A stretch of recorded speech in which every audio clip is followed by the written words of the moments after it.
On s'imagine ce moment des milliers de fois. On s'imagine rencontrer la personne qui a détruit votre vie, d'être à 2 mètres de lui. On se prépare mentalement, psychologiquement, parce qu'on s'attend à trouver le mal incarné, le diable sur 2 pieds, et on fait face à une personne tout à fait insignifiante. Aujourd'hui, je vous amène en arrière-scène de ma première rencontre avec le présumé tueur ou l'un des présumés tueurs. Je vais aussi partager avec vous mes apprentissages et un outil qui m'a aidé à tenir le coup. On se retrouve de l'autre côté.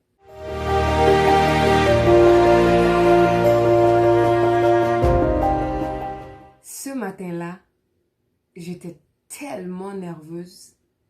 Je ne savais pas trop à quoi m'attendre. Je me posais tellement de questions.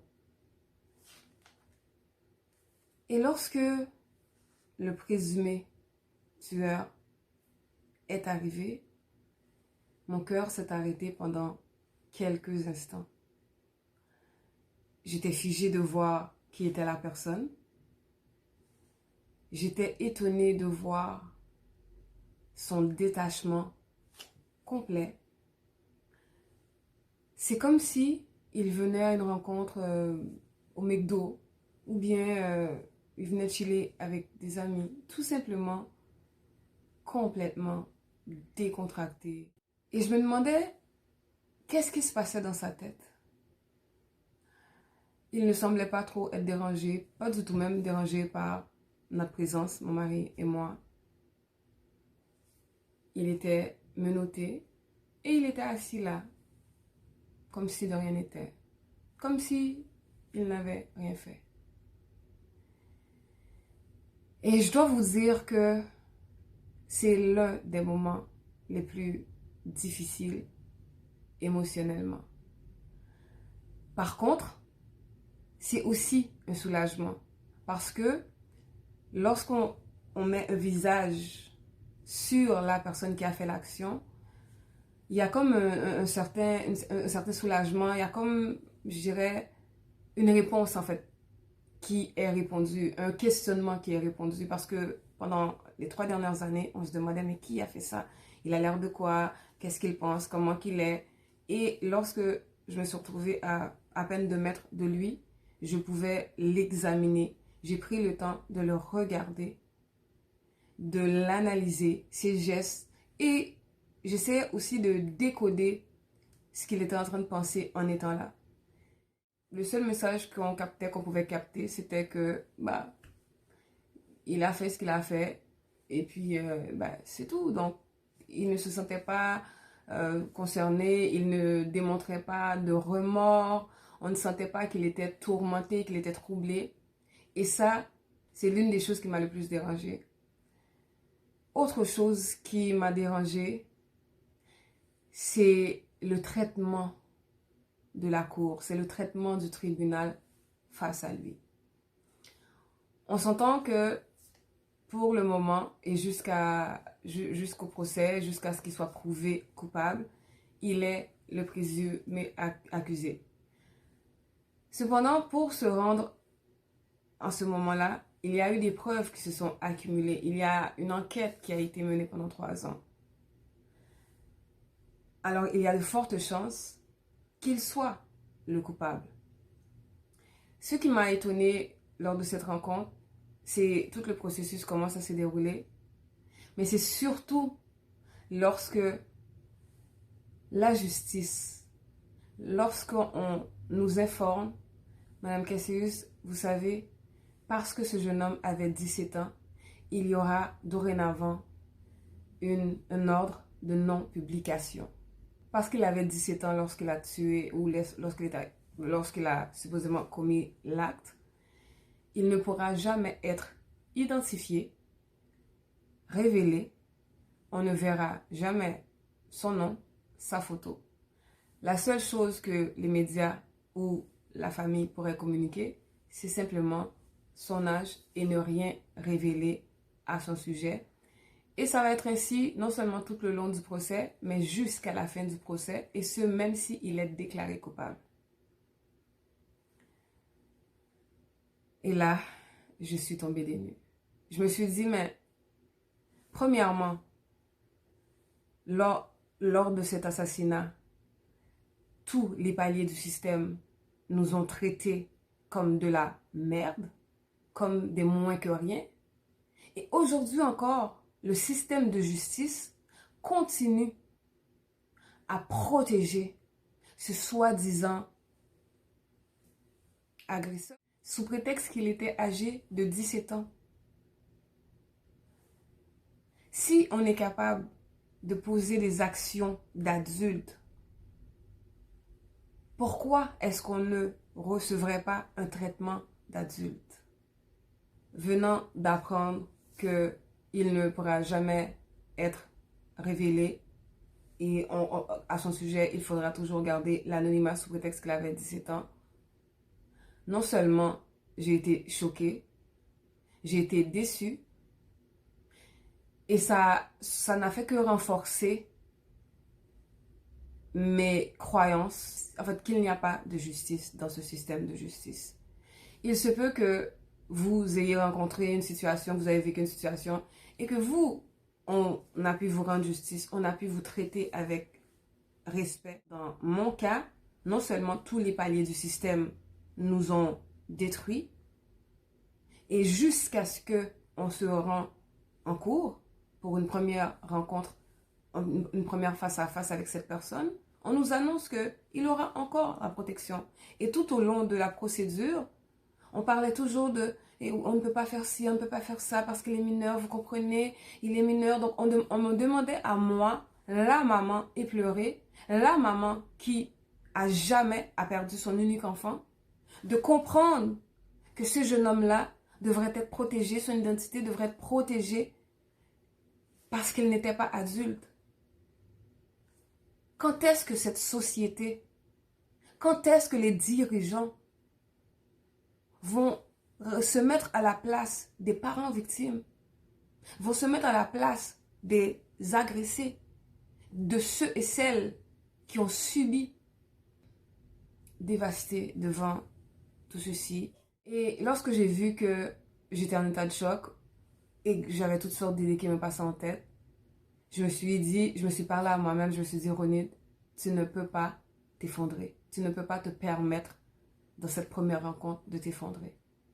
Donc rapidement, j'ai fait appel à un des outils que j'utilise lorsque j'en ai besoin, la bulle de verre, ou ce qu'on appelle aussi le blending.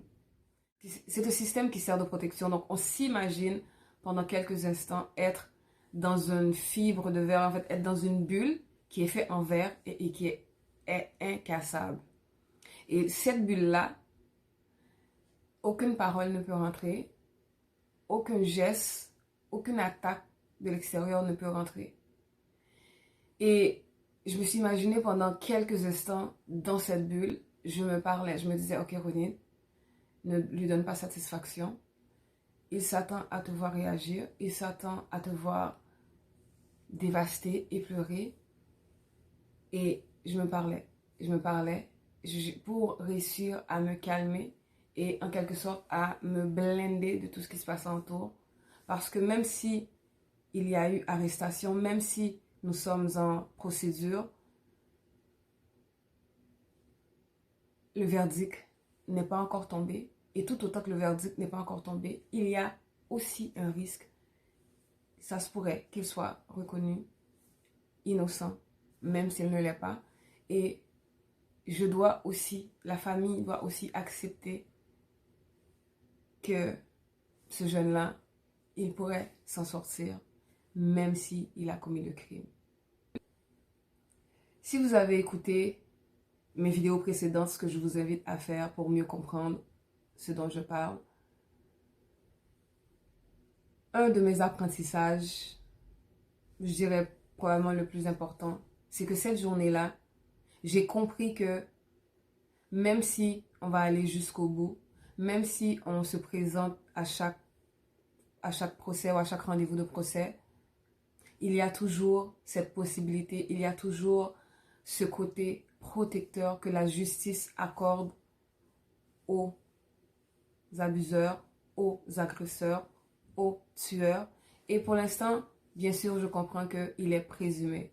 Cependant, je suis étonnée de voir tout ce qui est mis, tout le traitement, les particularités qui est mis pour le protéger, pour le sécuriser, comme si c'était moi, la maman, qui avait fait le crime. Et ce que je vous inviterais à retenir, c'est qu'il se peut que vous ayez déjà vécu une injustice, vous avez subi une injustice, une agression, un viol, peu importe, et que la justice ait répondu à vos demandes ou vous a bien servi. Cependant, il se peut aussi que vous allez vivre quelque chose et que si vous vous attendez à la justice, eh bien, selon moi, mon expérience, selon mes observations, il n'y a pas de justice.